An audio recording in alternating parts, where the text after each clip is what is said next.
Yeah, try is the key word there, because even with the curfew in place, we're seeing some things are still not fixed. Like this mom and pop jewelry store here behind me. You can see the destruction happening here. I'll be honest with you, I have never in my entire life seen not only the destruction we're seeing here with this jewelry store and actually across the street at another jewelry or at an eye store, but the other thing that I'm seeing this morning are the cop cars. About once every minute, they are going up and down Lexington. If you know, Lexington Avenue is a one-way road. These cop cars are going up and down Lexington, just making sure this area is safe. But at the end of the day, it's really about the peaceful protests, and that's what city leaders want to address, that this curfew is in place to allow the protesters to do what they feel they need to do throughout the day. But then at night, the curfew is in place in hopes of cracking down on the looting that we're seeing.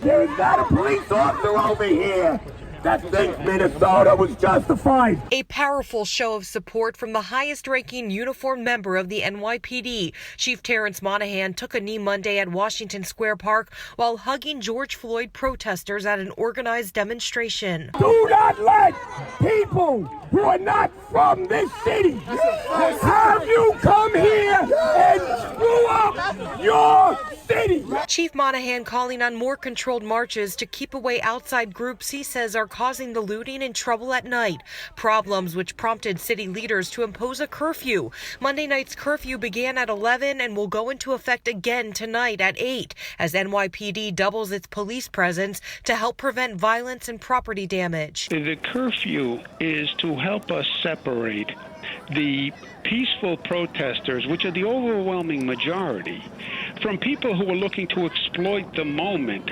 by looting, etc. But the majority of people are making a very valid point. Leaders across the city throwing their support behind protesters who are marching for justice in memory of Floyd and other victims who've died at the hands of police officers. But NYC public advocate Jumaane Williams says a curfew isn't the solution to the problem. From the beginning of the protest, the first day I was here, we said there was too much of an oppressive force. It was going to cause more tension. This curfew, 11 o'clock, comes with 4,000 additional police officers on the streets. When will we learn that we will not arrest our way out of all these problems? And city leaders are joining Williams in his statement that more needs to be done to hold the criminals accountable. Again, tonight's curfew, it starts up again at 8 o'clock tonight, a little bit earlier from yesterday. By the way, Williams had his press conference yesterday in Brooklyn after the curfew went into effect. So it will be interesting to see what happens as the day progresses today. We're live in Midtown. Rebecca Solomon, Pix 11 News. All right, Rebecca, thanks.